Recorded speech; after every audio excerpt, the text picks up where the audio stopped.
Bengals fans may be wondering, what should we expect from Al Golden's defense in 2025? Let's break down the biggest scheme changes and what we expect to see from Golden's unit in his premiere this week.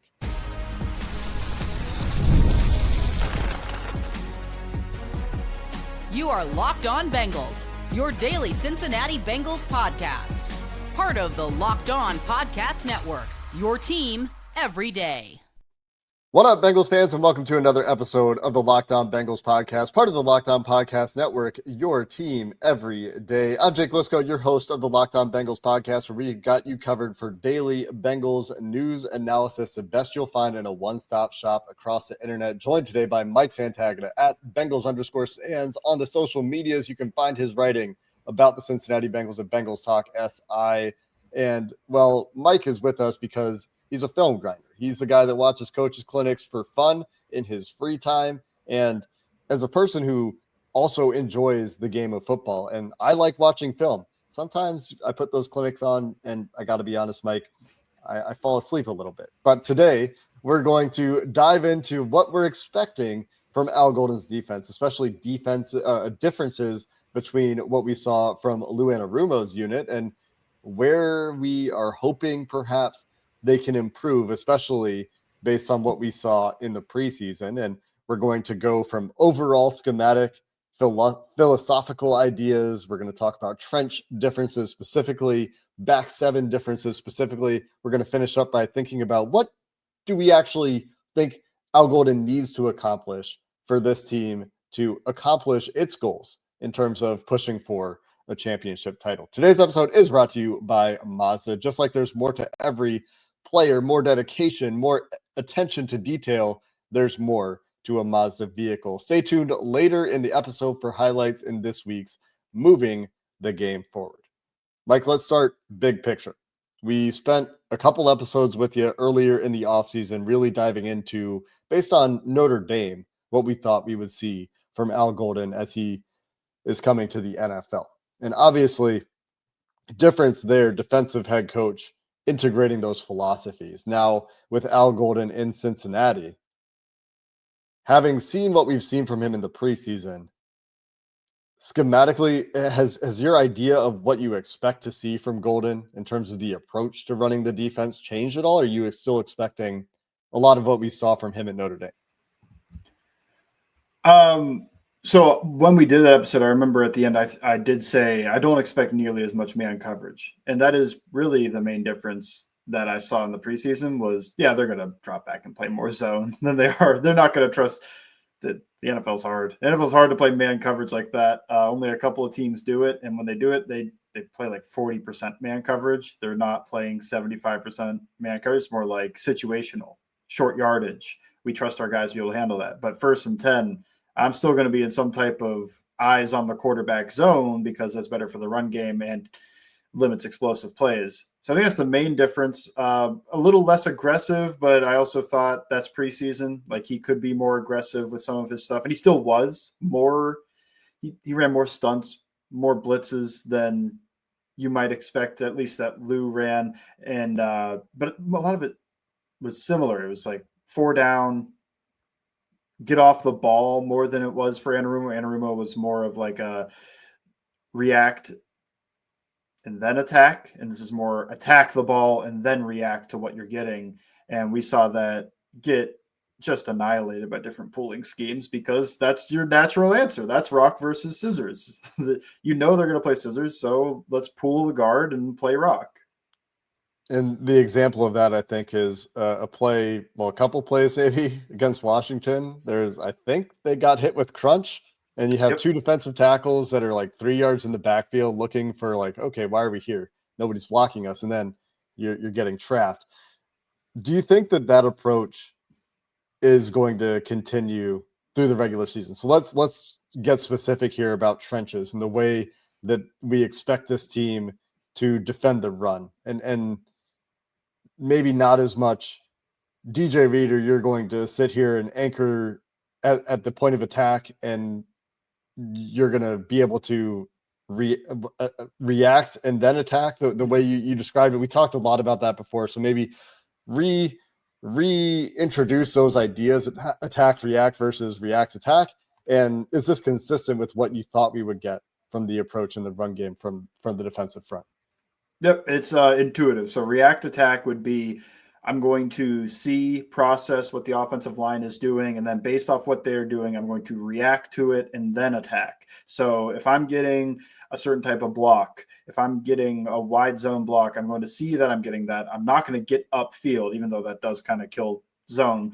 I'm going to see that, and then I'm going to put two hands into them and attack. The feet will move last in that system, thinking of how Reader would hands into a guy and then start stepping and getting into his spot versus attack react, where I'm going to move my foot first. That is the first thing. I'm getting off the ball. No matter what, I'm going to get some penetration, because all penetration can be good penetration.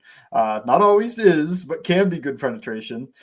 And that's more of what I think we saw.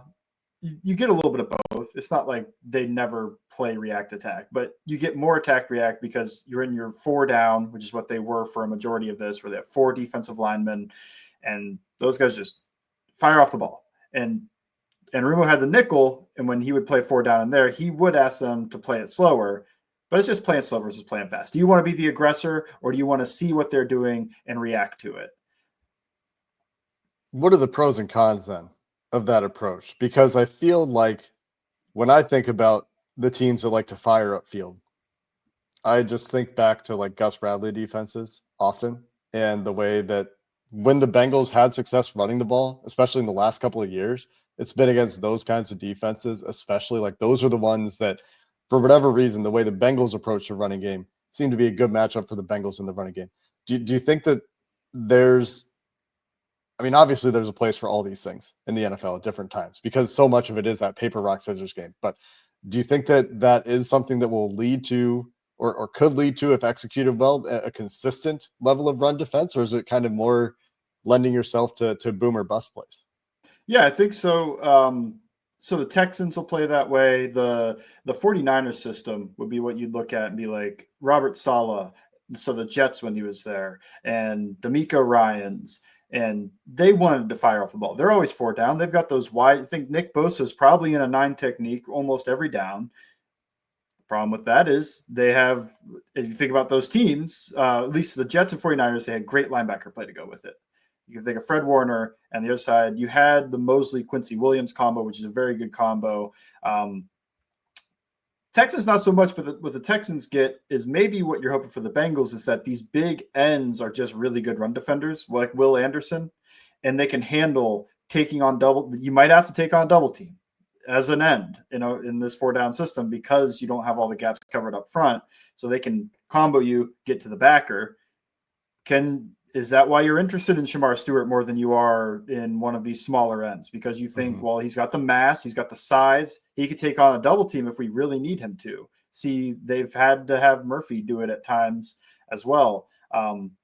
Hendrickson, you're hoping he's on the weak side. You're hoping he's not in double team range because, one, you don't want your star player taking body blows like that, but two, probably not his strong suit to hold up against those, but they do like these big ends. And that feels like a pretty decent fit in there to be like, okay, this guy can be a really good run defender at his size and strength. I wonder if, and we're going to go here next because I have a question about this. I wonder if that's where the 5-man surfaces we've seen a lot of from Al Golden in the preseason will play a part in this as well. And when I say a 5-man surface, it looks like a 3-4 a little bit, or it can. They're putting extra linebackers on the field, but one of those linebackers is essentially on the line of scrimmage, playing more in an edge defender, edge setter role. And it's been interesting to see the Bengals use a lot of this, I think, throughout this preseason. And I wonder if that's part of it as well, because Trey Hendrickson plays one side. And maybe that changes this year, but you're talking about hoping Trey's on the weak side. One, they're going to take him off the field in obvious running situations, I think, with some regularity. They want him out there to pass rush. They want him out there in some neutral downs, but in obvious running situations, I don't think he's on the field. But if he's still playing on the right side consistently, he's not going to be one of those guys that switches sides to play on the weak side. Not really the way he's kind of played in his NFL career. But Mike, let's get to those 5-man surfaces. We'll start working our way back talk about the linebackers, what needs to be different for them based on what we saw in the preseason, what we're expecting for linebackers in the Al Golden defense coming up next. This is Mazda's Moving the Game Forward, brought to you by those who believe it's not just about playing the game, it's about redefining it. Because these moments do more than win, they push what's possible. They remind us to go that extra yard, shift into that extra gear, and keep moving the game forward. When the Bengals needed to beat the Denver Broncos to keep their playoff hopes alive last year, T. Higgins and Joe Burrow found the stuff and dug into that well to make the game-winning plays to push the Bengals forward and keep them in that playoff race. That's what keeps fans and players alike moving forward, always chasing the next moment and keeping the hunt alive. When you follow what moves you, the unexpected is only the beginning. And just like there's more to every highlight, there's more to a Mazda vehicle. Mazda, move and be moved.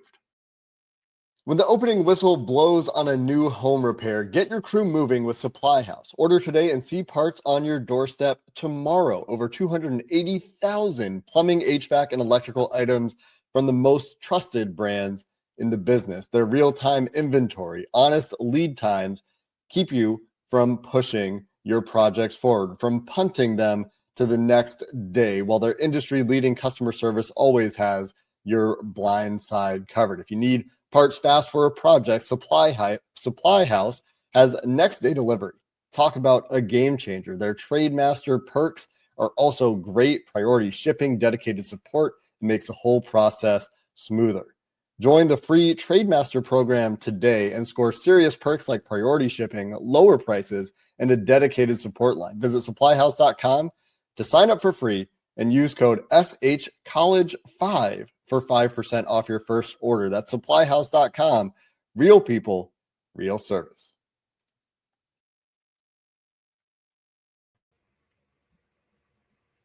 All right, Mike, let's dive into the second level a little bit here. And I want to make sure we get to the pass rush as well. Maybe we'll go run game, then passing game. Run game, I think, a big concern right now. Really, the entire defense has concerns. People are really concerned about the secondary too. But for me, it's really the run game is my focus. And one thing that we saw a lot from Al Golden that to me is a difference. We saw some of Jermaine Pratt playing in that edge role last year, but it was less than a 5-man surface. They didn't use as many 3 linebacker sets. And I think we saw more of that from Al Golden as well. So when you're thinking about the linebackers role in all this in run defense, what are you thinking about the way they were used and the way they played, how well they played or how poorly they may have played, depending on the game, depending on the moment, depending on the player in the preseason? Yeah, I thought the 5-man surface was interesting because the one I remember is Burks lined up on the line of scrimmage and then had Knight and Wilson off the line of scrimmage. You could really use either. I don't know if I'd use Wilson, but Knight, Burks, Carter, any of those guys I think could fit into that role and play on the line of scrimmage just with the athleticism. All of them, especially Knight and Carter, the athleticism and the pass rushing ability. And for Burks, just the experience and kind of knows what he's doing. I think with the linebackers, they would be really well suited to have. It's tough. So like what Knight did, it just looked like he was learning. It looked like he was learning a lot, and the NFL game is faster. So I feel like that ended up dragging down Wilson's play too, because a lot of times linebackers are really, they have a symbiotic relationship where Knight, let's use the GY counterplay that went for an explosive play touchdown for Ja'Cory crossing Merritt, vaulted about fantasy football boards and everything. Knight, so on the play, he's supposed to come down and it looks like going to spill an overlap based off of how he comes and takes the leverage, which means he's going to take the inside.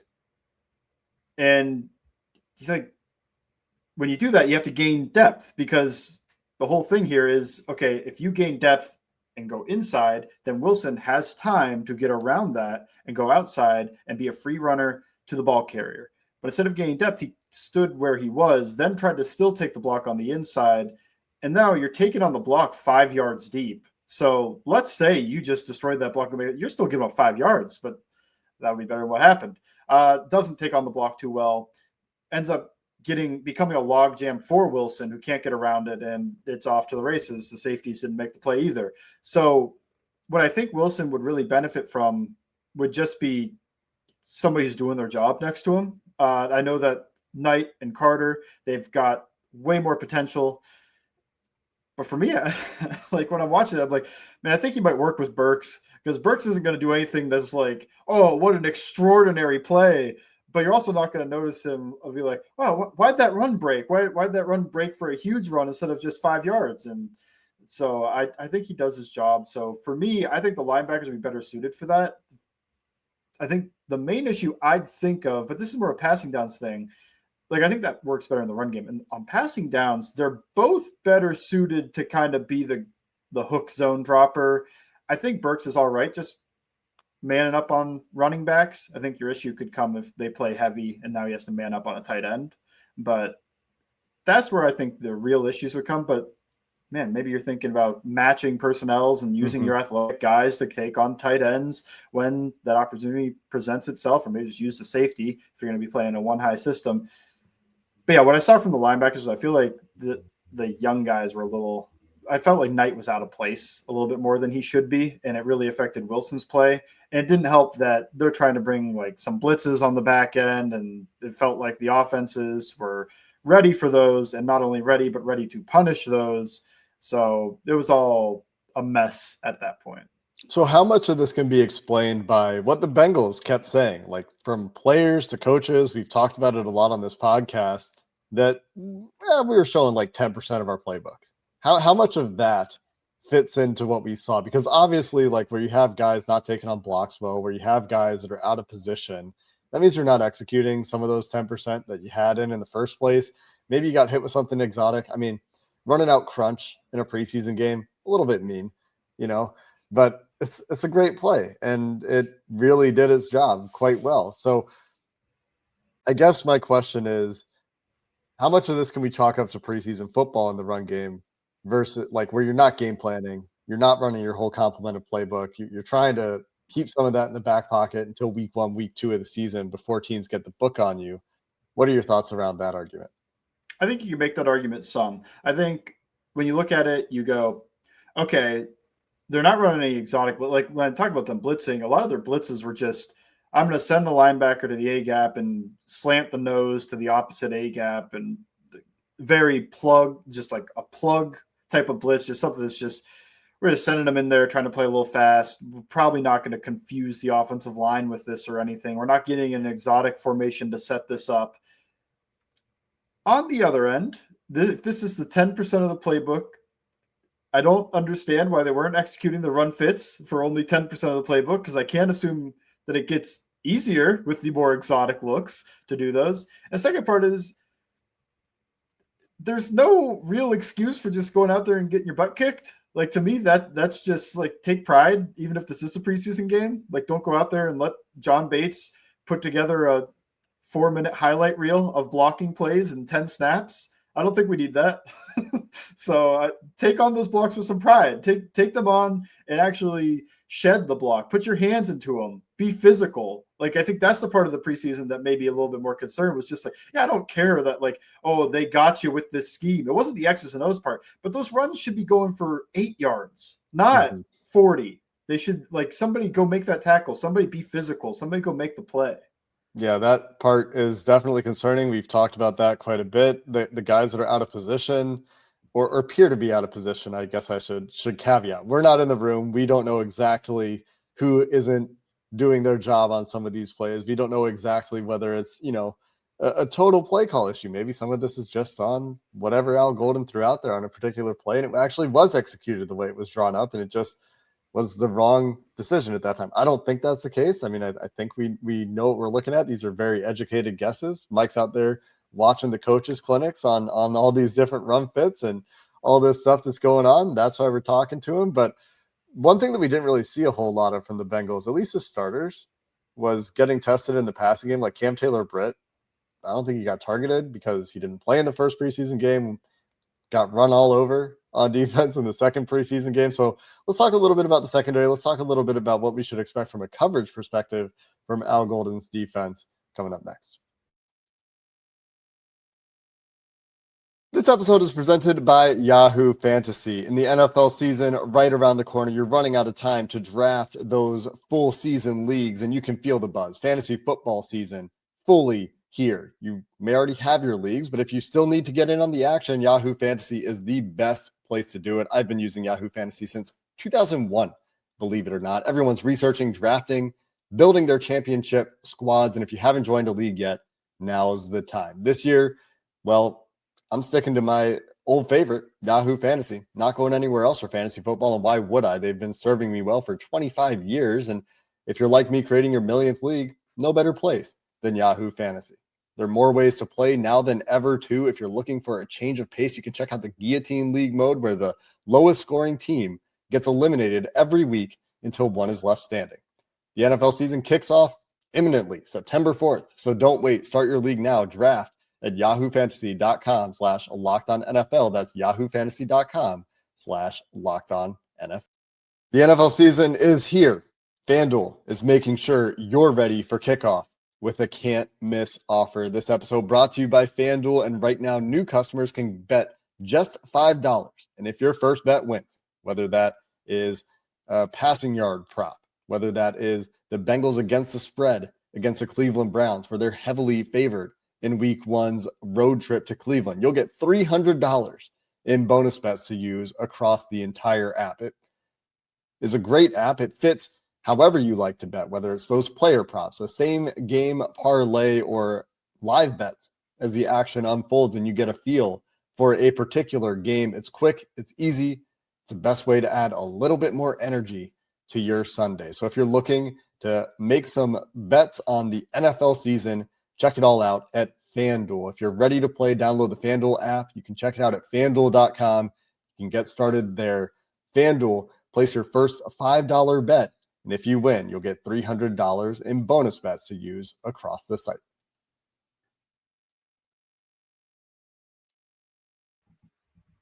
Mike, let's talk about this secondary, the coverage approach. What did you see from the Bengals in these preseason games?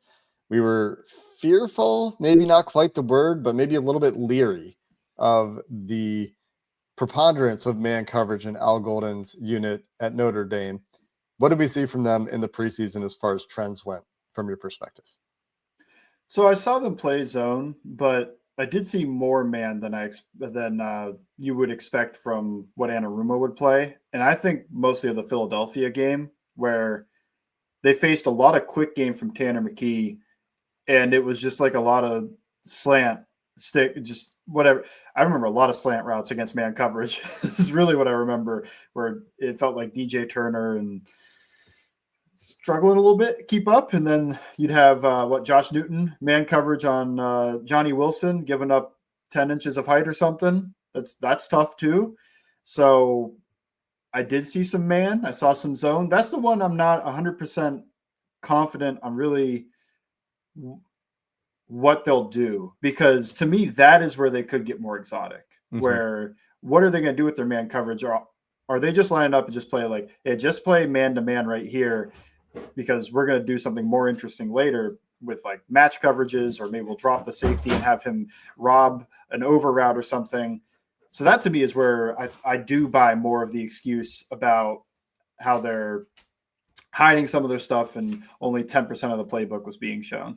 Yeah, and I think that is something that makes a lot of sense too. One thing that seemed to stand out to me is in training camp some of the plays that we saw where there were motions and the Bengals were showing one thing based on how they reacted to motion, and you'd end up with guys in different positions based on motion, where maybe you're bumping a safety down, maybe you have a corner rotating back to safety, those roles changing a little bit based on how Golden is disguising. I'm very interested to see how those disguises play out in the regular season. I think I agree with you. One of the big places where we didn't get a feel for what we should expect from the Golden defense is in coverage, because if you listen to Joe Burrow talk throughout the preseason, he's talking about how well the corners are playing and understanding their leverages in terms of the coverages they're being asked to play. Their disguise has been referenced by multiple players on this Bengals offense, and this is maybe the most compelling bit of evidence.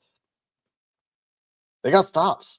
When the Bengals were playing 11 on 11 in preseason practices, they were stopping Joe Burrow in the offense.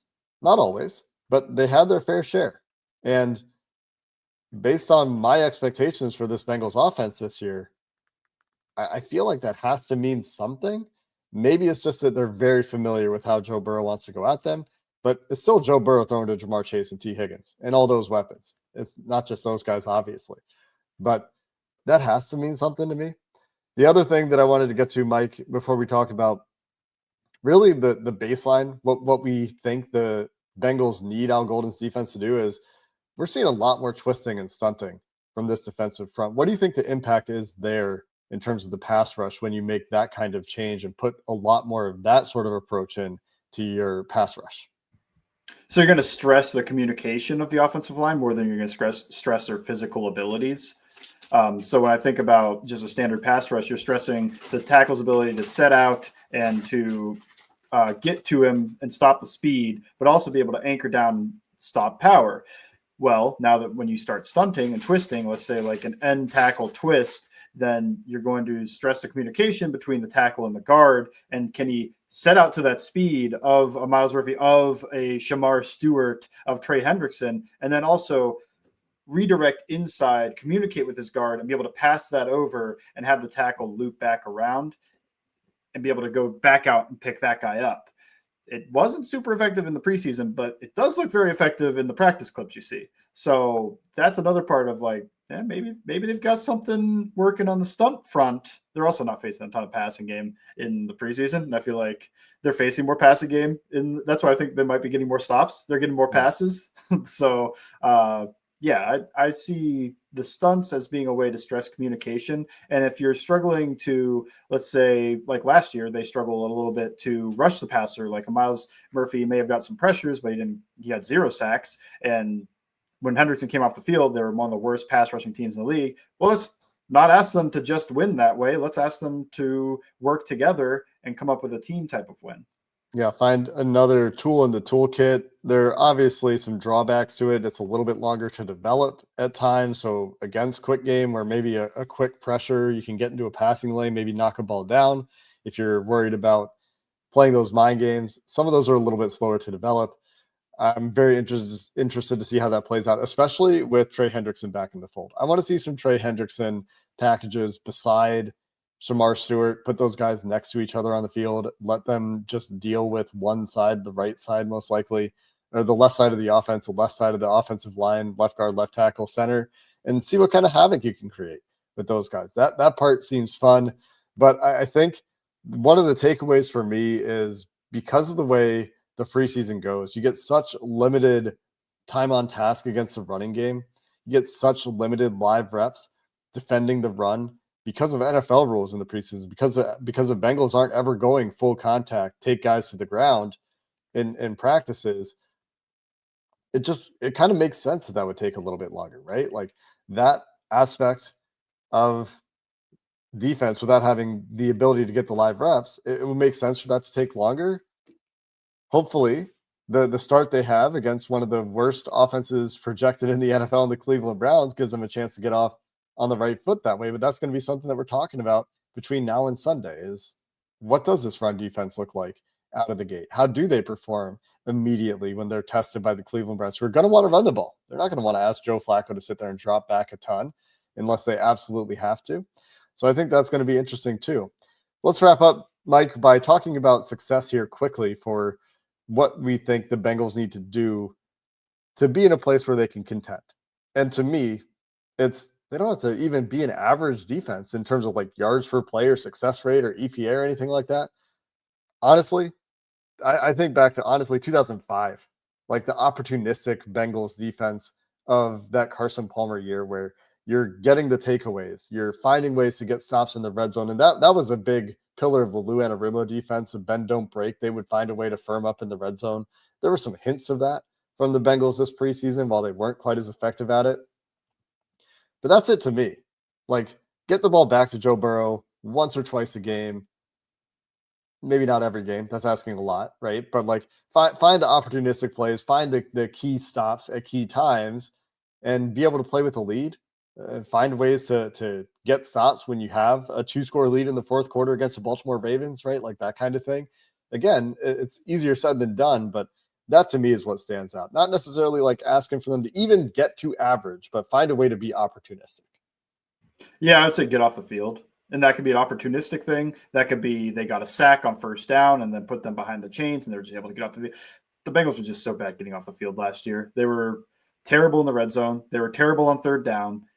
So if you could just shore up those areas, you've got a better defense. And what you're probably looking for is something like what the Commanders defense was able to give them, like around league average in points, but they were pretty good in the red zone. They were solid on third down. They had a few more turnovers. That's really what you're after. So I think he could do that, especially we talk about the disguise and stuff, get a couple extra picks on the year, get some extra sacks with the communication stressing of the stunts and twists and blitzes, and just find ways to put the opposing offense behind the chains so that you can end up getting off the field. Because getting off the field was the biggest part. There was I think it was like 60% of Trey Hendrickson's sacks. They still got a first down after. Find a way to stop that. Don't allow them to get behind the chains and then still pick it up. That's pretty unacceptable stuff. Like sacks are mostly drive ending in the NFL more often than not. And the fact that split was the opposite for Trey Hendrickson sacks last year, pretty inexcusable stuff. Well, we've got a game week here, Mike. We'll probably be talking to you next week when we have some film to break down, some film to talk about what we see from Al Golden's defense now that we're actually going to see it in a game that matters. We've got a crossover coming your way for the rest of the week as well. We'll have a game preview to finish off the week here on Locked On Bengals. So until then, thanks for listening to this episode of the Locked On Bengals podcast. Hoo day, and have a good one.